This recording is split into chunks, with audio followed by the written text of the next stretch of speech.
आज के सेशन में मैं आप लोगों के लिए लेकर आया हूं क्वाड्रेटिक इक्वेशंस के सवाल को क्वाड्रेटिक फॉर्मूला के जरिए जैसे हम उसको सॉल्व करते हैं। सवाल आपके सामने ये रहा, find the roots of the following quadratic equations if they exist. आपसे पूछा जाएगा कि किसी क्वाड्रेटिक इक्वेशन का रूट क्या होगा, जबकि एक कंडीशन भी उसमें लगाया रहेगा कि इफ दे एग्जिस्ट, मतलब कि उस क्वाड्रेटिक इक्वेशन का रूट अगर एग्जिस्ट कर रहा है तो आप उसका वैल्यू निकालिए। वेरिएबल का रूट एग्जिस्ट कब करेगा, तो याद रखिएगा d बराबर 0 के केस में और d ग्रेटर देन 0 के केस में रूट एग्जिस्ट करता है। क्या करता है? रूट एग्जिस्ट करेगा। तो सबसे पहले आपको d निकाल के चेक कर लेना है पहले स्टेप में। फर्स्ट सवाल का सॉल्यूशन मैं आपको कर रहा हूं। सबसे पहले स्टेप में आपको d निकाल लेना है। ये क्वाड्रेटिक इक्वेशन है, a का मान यहाँ पे 3 होगा, b का मान -5 होगा और c का मान 2 होगा। पहले d का मान आप निकाल लीजिए। तो जब d दोस्तों निकालिएगा तो d is equal to formula होता है b स्क्वायर माइनस 4ac। ये फॉर्मूला होता है डिस्क्रिमिनेंट का। जब भी आपको बोलेगा कि रूट एग्जिस्ट करता है या नहीं करता है, या नेचर ऑफ रूट्स निकालने के लिए बोले, सबसे पहले आपको d निकालना है। वैल्यू बैठा दीजिए, -5 का स्क्वायर -4, a का मान है 3 और c का मान है 2। तो -5 का स्क्वायर कीजिएगा तो 25 बनेगा। माइनस का स्क्वायर दोस्तों हमेशा एक चीज याद रखिएगा, माइनस का जो स्क्वायर होता है हमेशा प्लस में बदलेगा। तो माइनस का स्क्वायर प्लस बना, 25 हुआ। अब ये गुना कीजिए, 2 का है प्लस, 3 का है प्लस, तो ये दोनों क्या देगा? प्लस प्लस प्लस, और ये से माइनस से गुना होगा तो प्लस प्लस प्लस और ये माइनस माइनस। 4 3 12, 12 2 24। यार यहाँ पे घटाइएगा तो आपके पास +1 आया। डी का मान कितना है दोस्तों? +1। आप हमेशा याद रखिएगा कि डी का मान अगर पॉजिटिव नंबर आया तो कौन वाला होगा? ये केस फॉलो कर रहा होगा, क्योंकि d ग्रेटर देन 0 का मतलब समझते हैं? नहीं तो जान लीजिए, कोई भी पॉजिटिव नंबर होगा दोस्तों, पॉजिटिव नंबर, तो कोई भी पॉजिटिव नंबर जो होता है वो हमेशा ग्रेटर देन 0 होता है। तो यहाँ पे d का मान क्या आया? पॉजिटिव नंबर आया। दैट मीन्स कि +1 क्या होगा दोस्तों? +1 0 से बड़ा, तो 1 किसका वैल्यू है? डी का ना। तो देखिए ये केस आ गया।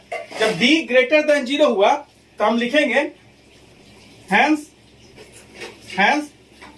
The given equation, the given quadratic equation को शॉर्टकट में ऐसे लिख रहे हैं दोस्तों, ठीक है?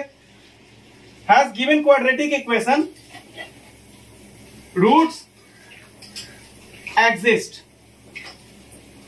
तो हम पता लगा लिए कि रूट मेरा एग्जिस्ट कर रहा है। तो जब आप पता लगा लिए कि रूट एग्जिस्ट कर रहा है तो आप सबसे पहले अपने ये क्वाड्रेटिक फॉर्मूला इसी को बोलते हैं, -b plus minus √b square -4ac। इसी को बोलते हैं दोस्तों, डिवाइडेड बाय 2 है। आप इसका भी यूज करके बना सकते हैं। तो b स्क्वायर -4ac का मान बैठाना पड़ेगा। अगर आप d निकाल लिए हैं पहले ही सवाल में, जब इस तरह का सवाल रहेगा तो d तो निकालना होगा। तो जब आप d निकाल लीजिएगा तो इस फॉर्मूले का इस्तेमाल ना करके मैं जो आपको बता रहा हूं उस फॉर्मूले का इस्तेमाल कीजिएगा। चंद सेकंड में एग्जाम में बना दीजिएगा। 2a। अब यहां पे ध्यान दीजिए, ये आ गया। अब यहां पे सब वैल्यू पुट ऑन कीजिए। तो b का वैल्यू दोस्तों यहां देखिए -5 है, तो ये तो माइनस फॉर्मूला का हुआ, इसका अपना माइनस हुआ। और b का कितना है? उसका -5 दिया है। उसके बाद प्लस माइनस √d का मान है +1 डिवाइडेड बाय 2 इंटू a का मान है दोस्तों देखिए 3 है, तो a का मान हमारे पास 3 आ गया। तो देखिए माइनस माइनस प्लस, और ये प्लस माइनस 1 का स्क्वायर रूट दोस्तों 1 ही होता है। तो देखिए 1 हुआ, और ये हमारा कितना हुआ? 3 दूनी 6। तो एक बार x का मान प्लस में लीजिए, तो 5 + 1 डिवाइडेड बाय 6, तो 6/6 काटेंगे तो क्या आएगा? 1 आया। तो एक x का मान 1 आया आपके पास। अब यहाँ पे देखिए दूसरा मान निकाल देते हैं दोस्तों, यहीं पे छोटा सा जगह में। यहाँ देखिए x बराबर, एक बार माइनस में लीजिए, प्लस माइनस आए ना, तो x बराबर 5। अब यहाँ माइनस है तो माइनस भी लेना है। 1 डिवाइडेड बाय कितना है? 6। तो 5 में से 1 गया, 4/6 काटिए, 2 दूनी 4, 2 3 6। तो x का मान जो आया दोस्तों 2/3 आया। दूसरे पे आते हैं, नोट डाउन कीजिए, x² + 4x + 5 = 0। दोस्तों a का मान कितना होगा? अगर x² के साथ अगर कोई मल्टीप्लाई फॉर्म में नहीं रहे तो समझ जाइएगा कि 1 गुना में होगा, ठीक है? तो आपके पास a का मान 1 हो गया, b का मान 4 हो गया और c का मान +5 हो गया। अब सबसे पहले आपको d फाइंड आउट कर लेना होता है। तो d जब फाइंड आउट कीजिएगा तो b² -4ac होगा। तो यहां से फाइंड आउट कीजिए। तो बी का वैल्यू है जो 4 है, तो 4 का स्क्वायर कीजिए -4। ए का मान है 1 और सी का मान है आपके पास +5। तो 4 का स्क्वायर कीजिएगा तो 16 और 4 बचे ये 20 दे देगा दोस्तों। तो कैसे देखिए 5 का साइन है प्लस, 1 का साइन है प्लस, प्लस प्लस प्लस और ये माइनस, प्लस माइनस माइनस, तो 20 आ गया। तो आपके पास कितना आया, ये माइनस आया दोस्तों 4, ये क्या आया -4 आया। डी निकालने के बाद आपको सबसे पहले चेक करना है कि उसका रूट है भी या नहीं, उसके लिए डी निकालना पड़ता है। देखिए डी आपने निकाला, डी बराबर -4 आया। तो अब एक चीज सीखिए ध्यान से, निगेटिव नंबर जो होता है दोस्तों, यानी जो माइनस वाला नंबर होता है दोस्तों, निगेटिव नंबर 0 से छोटा होता है। तो आपने अभी जस्ट यहां पे निकाला -4, तो -4 क्या होगा, 0 से छोटा होगा। तो -4 किसका वैल्यू है, डी का। तो हम क्या लिखेंगे, -4 की जगह पे डी लिख सकते हैं। क्या आ गया, डी लेसर देन 0। इससे यह पता चलेगा कि इस क्वेश्चन का रूट जो होगा वो एग्जिस्ट नहीं करेगा। रियल रूट ये क्वेश्चन नहीं देने वाला है, ये कॉम्प्लेक्स रूट देगा। तो यहां पे देखिए हमको यहां पूछ रहा है कि रूट एग्जिस्ट करेगा कि नहीं, तो हम सीधा लिखेंगे कि ये जो सवाल है ये इसका रूट एग्जिस्ट नहीं करेगा, क्योंकि डी का मान जब आपके पास निगेटिव आए तो इस केस में क्वाड्रेटिक इक्वेशन का रूट एग्जिस्ट नहीं करता है। तो यहां पे लिखिएगा hence the given quadratic equation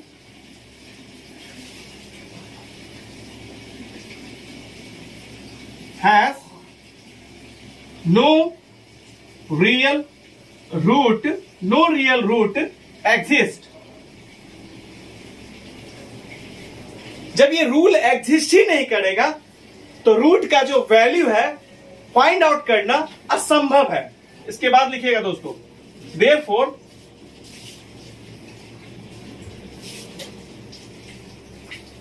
root cannot be find out in this case। इस केस में आप रूट नहीं निकाल सकते हैं। समझ में आ गया, क्वेश्चन नोट कीजिए। जब अब थर्ड क्वेश्चन पे आते हैं, ये सवाल था a का मान कितना है, एक्स स्क्वायर के साथ a रहता है। a का मान है दोस्तों 2, x के साथ b रहता है दोस्तों, चाहे कितना बड़ा है वो बड़ा वैल्यू हो। तो माइनस है तो माइनस जरूर लीजिएगा, 2√2 आया। और c जो है दोस्तों यहाँ पे +1 है, हो गया। सबसे पहले आपको इस तरह का सवाल रहेगा कि रूट निकालने के लिए बोला जाएगा, लेकिन एक कंडीशन दिया रहेगा कि इफ दे एग्जिस्ट, मतलब रूट एग्जिस्ट कर रहा है कि नहीं कर रहा है। तो उसके लिए सबसे पहले आप डी निकाल के चेक कर लीजिएगा कि जो दिया गया क्वाड्रेटिक इक्वेशन है क्या उसका रूट सही मायने में एग्जिस्ट कर रहा है या नहीं कर रहा है। तो उसके लिए हम डी निकालते हैं, सबसे पहला काम यही होता है इस तरह के क्वेश्चन में। तो डी बराबर b² - 4ac। उसके बाद वैल्यू बैठाइए, b का मान है आपके पास -2√2, तो इसका स्क्वायर कीजिए चूंकि b पे स्क्वायर है, -4, a का मान है 2 और c का मान है +1। ध्यान दीजिएगा थोड़ा, ये +8 दिया, गुना करने से पहले साइन देखिएगा, 1 और 2 का साइन था प्लस प्लस इंटू 4 का साइन था माइनस, तो प्लस प्लस गुना होगा तो प्लस इंटू माइनस, तो क्या देगा माइनस। तो फाइनल साइन इन तीनों का गुना होता माइनस, 4 दूनी 8, 8 एकम 8, डी का मान 0 निकल गया। तो जब डी का मान आपने 0 निकाल लिया तो उस केस में रूट एग्जिस्ट करता है। तो लिखेंगे हेंस द गिवन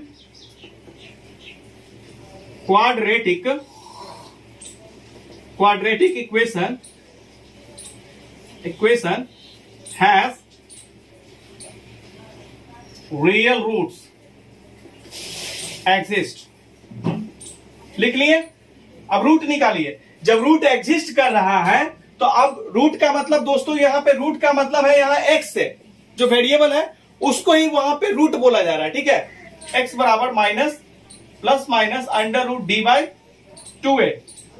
एक फॉर्मूला मैं आपको यहाँ पे डिराइव कर रहा हूं। पहले देखिए डी का मान क्या है 0, बैठा दीजिए। इसमें कहीं पे भी वैल्यू नहीं बैठाइएगा, जो भी मैं आपको बता रहा हूं वो याद रखिए। डी का मान 0 बैठाइए और कहीं भी वैल्यू मत बैठाइएगा। ए बी का मान कभी मत बैठाइएगा। यहाँ पे जो मैं कह रहा हूं उसको ध्यान से सुनिएगा। तो ये -b, ये दोस्तों जो प्लस माइनस है ये एक्चुअली में प्लस माइनस रूट के अंदर जो संख्या है ये उसका प्लस माइनस है। तो तो जब रूट के अंदर में जीरो आ जाए तो उसका कोई मीनिंग नहीं होता है, वो मीनिंगलेस होता है, यानी कि ये पूरा चीज खत्म हो गया। तो जब रूट के अंदर जीरो आ जाए तो वो पूरा खत्म हो गया। और ये प्लस माइनस किसका है? तो ये प्लस माइनस रूट वाले संख्या का है। जब रूट के अंदर संख्या ही नहीं बचा है तो ये घंटा बजाएगा रहकर, इसको भी हटा देना पड़ेगा। यानी कि जब इसको हटा दीजिएगा इतना को, तो ये माइनस बी बाई 2a आएगा। तो x का मान जो आएगा माइनस बी बाई 2a। अब ये एक फॉर्मूला है दोस्तों, याद रखिएगा, चूंकि क्वाड्रेटिक इक्वेशन है दोस्तों, तो यही दो बार minus B by 2a minus B by 2a लिख दीजिएगा। ये आपको फॉर्मूला डिराइव कर दिया दोस्तों मैंने, ये आपको काम आएगा कब? जब क्वाड्रेटिक इक्वेशन सॉल्व कीजिएगा, डी का मान जब जीरो आएगा तो डायरेक्ट आप ये वाला फॉर्मूला अप्लाई कीजिएगा। जब डी का मान जीरो आएगा तब उस केस में देखिए कितना आसानी से बना लीजिएगा। अब यहाँ पे देखिए, तो x बराबर मैंने सॉल्व करके लाया ना डी का मान। अब यहाँ पे ध्यान से देखिए, माइनस बी बाई 2 आया तो बराबर माइनस, और b का मान कितना है? तो b का मान हमारे पास है माइनस 2√2 आया है ना, डिवाइडेड बाई 2। a का मान कितना है? तो a का मान आपके पास 2 है दोस्तों। देखिए सॉल्व कर लिए तो माइनस माइनस प्लस प्लस आया, और ये कितना आ जाएगा? माइनस माइनस प्लस 2√2 आया, और ये 2 दूनी 4 बना, नीचे 2 से 2 कटा दोस्तों, तो देखिए कितना आया? √2 बटा 2 आया। तो यहाँ पे √2 डिवाइडेड बाई 2 को लिख सकते हैं दोस्तों, √2 गुना √2, सीधा काट दीजिए। तो √2 से ये कटेगा दोस्तों, तो ये √2 बार में कटेगा, तो 1/√2 आंसर आया। क्या आएगा दोस्तों? 1/√2 आंसर आएगा। तो ये इसका आंसर 1/√2 आया। माइनस बी बाई ए पे निकाल दीजिएगा, और यही आंसर कॉमा देके एक बार और लिख दीजिएगा, क्योंकि क्वाड्रेटिक इक्वेशन पढ़ रहा है तो x का 2 मान आएगा। समझ गए बात? ये आंसर है आपका। क्लियर? यही आंसर है आपका। समझ में आ गया दोस्तों? उतार लीजिए दोस्तों। आपके सामने अगला सवाल ये रहा। सवाल देख रहे हैं, वही सवाल है। a का मान कितना होगा? 2। b का मान कितना होगा? अगर b x के साथ दोस्तों अगर कुछ नहीं रहे तो 1 गुना में छुपा होता है, तो b का मान 1 होगा और c हमारा -4 होगा। उसके बाद जब भी आपको पूछे क्वाड्रेटिक इक्वेशन निकालने के लिए और सवाल में कंडीशन लगा दे कि इफ दे एग्जिस्ट, मतलब रूट एग्जिस्ट कर रहा है या नहीं कर रहा है, तो उसके लिए सबसे पहले आपको एबीसी निकाल लेना है, और उसके बाद सबसे पहले डी निकालना है, यानी डिस्क्रिमिनेंट निकालना है। तो डी इज इक्वल टू हो जाएगा दोस्तों b² माइनस 4ac। ठीक है, अब यहाँ पे देखिए b का मान कितना है? 1, तो 1 का स्क्वायर माइनस 4। a का मान कितना है? a का मान है दोस्तों 2, और c का मान है -4। जब माइनस में आ जाए तो ब्रैकेट में ले लीजिएगा, ध्यान दीजिए। तो 1 का स्क्वायर क्या देगा? 1, यहाँ पे 4 माइनस में है, ये भी माइनस में है। अगर 4ac में दो जगह माइनस में आ जाए तो वो प्लस बनेगा। देखिए कैसे दोस्तों, माइनस और इसका प्लस, माइनस प्लस माइनस, और फिर ये माइनस से गुना होगा प्लस। 4 दूनी 8, ये 4 2 जा 8, और 8 4 जा 32, ये आ गया। तो टोटल कितना आया दोस्तों? ये 33 आया। तो हमारा डी का मान जो है दोस्तों, ये हमारा क्या आया? 33 आया। ये प्लस में आया, प्लस माइनस जरूर दिखाइएगा, प्लस में आया। अब ध्यान दीजिए थोड़ा सा, हम जानते हैं दोस्तों कि जितना भी पॉजिटिव नंबर होता है, नोट कर लीजिएगा जो मैं आपको बेसिक बताऊंगा। पॉजिटिव नंबर जो होता है दोस्तों, वो हमेशा ग्रेटर देन 0 होता है ना। अब देखिए ध्यान से, तो 33 पॉजिटिव आया है, तो इसी तरीके से 33 जो होगा वो क्या होगा? 0 से बड़ा होगा। तो 33 मान आया है किसका? डी का आया है ना, तो डी क्या हो गया? 0 से बड़ा हो गया। तो जब डी 0 से बड़ा हो जाएगा तो hence the given quadratic equation has two distinct का मतलब होता है दोस्तों डिफरेंट। डिस्टिंक्ट का मतलब डिफरेंट, मतलब अलग अलग मान। Distinct root available in this case. Short में आप लिख सकते थे, इतना समझाने के लिए मैंने आपको बताया। इतना लाने के बाद आप लिख देते सीधा, hence root is exist. Short में लिख देते दोस्तों, इतना लाने के बाद शॉर्ट में ये लिख देते। ये लिखने की जरूरत नहीं है, ये मैंने आपको समझाने के लिए किया है। ठीक है, नेचर ऑफ फ्रूट वाला जब सवाल होगा तो आप इतना लाने के बाद यही चीज लिखिएगा नेचर ऑफ फ्रूट में। अब देखिए डी का मान देख लिए कि इसका रूट रियल रूट देगा अब हमें इसका x का मान निकालेंगे। रूट का मान बोला निकालने के लिए, रूट मतलब x का मान बोला निकालने के लिए, वेरिएबल का मान बोला निकालने के लिए इस क्वेश्चन में। तो x बराबर minus B plus minus under root B square minus 4ac होता है दोस्तों, डिवाइडेड बाय 2a होता है। आप चाहिएगा तो इसी फॉर्मूला में एबीसी का मान बैठाकर बना सकते हैं, लेकिन क्यों हम इतना झंझट पालेंगे भाई, पहले से ही हम लोगों ने डी का मान निकाल लिया है, तो हम क्यों ना थोड़ा स्मार्टली काम करेंगे और ये वाला फॉर्मूला अप्लाई करेंगे, डायरेक्ट ये वाला फॉर्मूला अप्लाई करके बनाएंगे, तुरंत सवाल बन जाएगा। देखिए अब डी का मान बैठाइए यहाँ पे, माइनस बी का मान कितना है 1 है, तो माइनस फॉर्मूले का बी अपना इसका प्लस है, तो प्लस रहेगा तो डायरेक्ट लीजिएगा, ब्रैकेट में लेने की जरूरत नहीं है। प्लस माइनस डी का मान है 33 रूट में डिवाइडेड बाय 2 और ए का मान है दोस्तों कितना है 2 है, ए का मान 2 है। अब देखिए इसको सॉल्व कीजिए, तो ये -1 plus minus under root 33 divided by 4, ये आपके पास x का वैल्यू निकल आया। एक बार इसको प्लस में लीजिएगा, आंसर आएगा। देखिए अब यहां से लीजिए x बराबर -1 plus under root 33 divided by 4, answer आया दोस्तों। और सेकेंड आंसर x का निकालिएगा, तो अब माइनस वाला लीजिएगा 33 का, -1 माइनस रूट 33 डिवाइडेड बाय 4, ये आंसर आ दोस्तों दो को। उम्मीद करता हूं कि अब ये पूरा क्वाड्रेटिक इक्वेशन को क्वाड्रेटिक फॉर्मूला के जरिए रूट निकालना आपने अच्छे से जान लिया होगा आज के क्लास में। तो दोस्तों आज का क्लास यहीं पे स्टॉप करते हैं। आज मेरा मकसद था आप लोगों को क्वाड्रेटिक फॉर्मूला से क्वाड्रेटिक इक्वेशन को अच्छे तरीके से सॉल्व करके सिखाना। तो हम मिलेंगे अगले वीडियो में, तब तक के लिए धन्यवाद। जय हिंद, वंदे मातरम।